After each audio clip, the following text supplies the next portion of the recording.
السلام عليكم ورحمة الله وبركاته، أهلا بكم كل متابعيني، يا رب تكونوا كلكم بألف خير. ما تنسوش تسموا بالله وتصلوا على الرسول في التعليقات. اللهم صل وسلم وبارك عليك يا حبيبي يا رسول الله.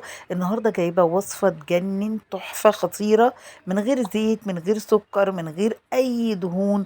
هتعملي أحلى كيك شوكليت، وكمان جواها قيمة غذائية حلوة قوي، من غير سكر، من غير اي اضافات. بصي، بس لو عندك 7 تمرات كده باقيين من عندك من رمضان، شيلي النوى بتاعتهم وحطيهم كده في اي بولة بتستخدميها بتخش الفرن.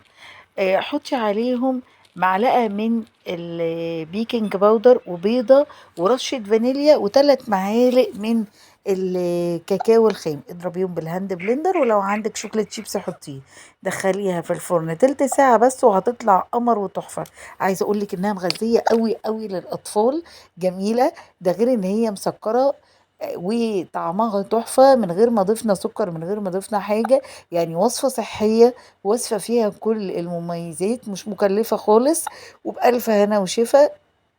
أتمنى وصفتي النهاردة تكون عجبتكم، وما تنسونيش لايك وشير وسبسكرايب. اشوفكم إن شاء الله على خير في فيديو جديد. مع السلامة.